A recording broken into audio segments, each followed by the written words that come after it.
ఆంధ్రప్రదేశ్లో కూటమి ప్రభుత్వం ఏర్పడి దాదాపు 21 నెలలు కావస్తున్న ప్రజల్లో మాత్రం ఏదో తెలియని అసంతృప్తి కనిపిస్తుంది. ఎన్నికల ముందు చంద్రబాబు వస్తే సంపద సృష్టిస్తారని, ఉచిత హామీలన్నీ అద్భుతంగా అమలు చేస్తారని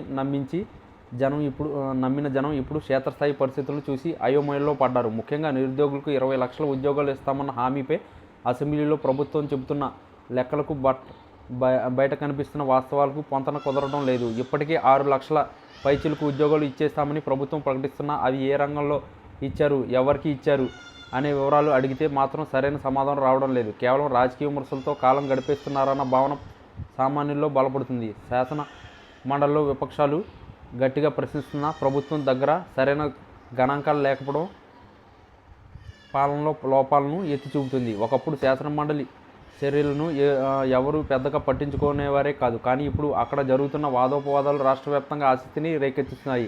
రాష్ట్ర రాజకీయాల్లో పెను సంచలనం రేపిన తిరుమల లడ్డూ కల్తీ వ్యవహారం ఇప్పుడు కూడా కేవలం రాజకీయ ప్రయోజనాల కోసమే తెరపైకి తెచ్చారన్న అనుమానాలు వ్యక్తమవుతున్నాయి. ముఖ్యమంత్రి ఒక సంచలన ప్రకటన చేసే ముందు దానికి సంబంధించిన పూర్తి ఆధారాలు బయటపెట్టాల్సి ఉంటుంది. కానీ కేవలం ఆరోపణలు చేసి ఆ తర్వాత రిపోర్టుల కోసం వెతకడం ప్రజల్లో అనుమానాలను పెంచింది. జంతువుల కొవ్వు కలిసిందని చెప్పిన ప్రభుత్వం ఇప్పటికీ ఆ అంశాన్ని కోర్టులో లేదా ఛార్జ్షీట్లో నిరూపించలేకపోయింది. భక్తుల మనోభావాలతో ఆడుకుంటూ కేవలం రాజకీయ లబ్ధి కోసం ఇట్లాంటి అంశాలను వాడడం సరైంది కాదు. తిరుమల వంటి పవిత్ర పుణ్యక్షేత్రంలో అడ్మినిస్ట్రేటివ్ ఫెయిల్యూర్ వల్ల భక్తులు ఇబ్బంది పడుతున్నాం.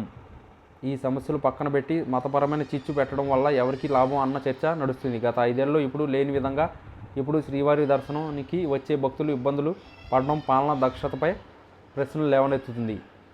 జగన్మోహన్ రెడ్డి ఒక మతానికి పరిమితం చేసి ఆయన హిందూ వ్యతిరేకిగా చిత్రీకరించడం ద్వారా ఓట్లను చేల్చాలని కూటమి ప్రభుత్వం ప్రయత్నిస్తున్నట్లు కనిపిస్తుంది. రాజకీయంగా వ్యూహాత్మకంగా ఆయన్ను ఎదుర్కోలేక ఇలాంటి మతపరమైన ఆరోపణలు చేయడం డైవర్షన్ పాలిటిక్స్లో భాగమే అనిపిస్తుంది. ఒక వ్యక్తి మతం, ఆయన వ్యక్తిగత విశ్వాసం. జగన్ క్రిస్టియన్ అని ప్రచారం చేస్తున్న వారు ఆయన హయాంలోనే అమరావతిలోను, విశాఖపట్నంలోనూ అత్యంత వైభవంగా వెంకటేశ్వర స్వామి ఆలయాలు నిర్మించారనే విషయాన్ని మర్చిపోతున్నారు. నిజంగా ఆయన పక్షపాతి ఉంటే చర్చిల నిర్మాణం మీద దృష్టి పెట్టేవారు. కానీ హిందువుల ఆలయాల అభివృద్ధికి నిధులు ఇచ్చేవారు కాదు కదా. విజయవాడలో దుర్గగుడికి ఎదురుగా మరో ఆలయాన్ని కట్టడానికి సహకరించిన వైనం అందరికీ తెలిసిందే. మతాన్ని అడ్డం పెట్టుకుని చేసే రాజకీయాలు తాత్కాలికంగా భావోద్వేగాలను రెచ్చగొట్టవచ్చు, కానీ దీర్ఘకాలంలో ప్రజలు కడుపు నింపవు. ప్రజలు కోరుకునేది మంచి అడ్మినిస్ట్రేషన్, ఆసుపత్రులు, పాఠశాలలు మరియు అభివృద్ధి మాత్రమే.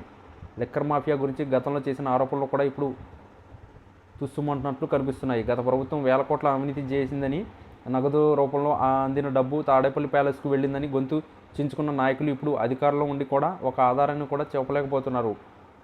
కొత్త ప్రభుత్వం వచ్చాక లిక్కర్ వ్యాపారం మొత్తం కూటమి నేతల చేతుల్లోకి వెళ్ళిపోయిందన్న విమర్శలు వస్తున్నాయి. కేవలం 100 రూపాయలు చీప్ లిక్కర్ మీద దృష్టి పెట్టి వేల కోట్ల లావాదేవీలు చేస్తున్నారని, ఇందులో అసలు దోషులను పట్టుకోవడంలో ప్రభుత్వం వెనకాడుతుందని జనం చర్చించుకుంటున్నారు. గతంలో వాలంటరీ వ్యవస్థ ద్వారా లంచం అన్న మాట లేకుండా ప్రజల గుమ్మం దగ్గరకు పథకాలు అందేవి. ఇప్పుడు ఆ వ్యవస్థ లేకపోవడంతో మళ్ళీ పాత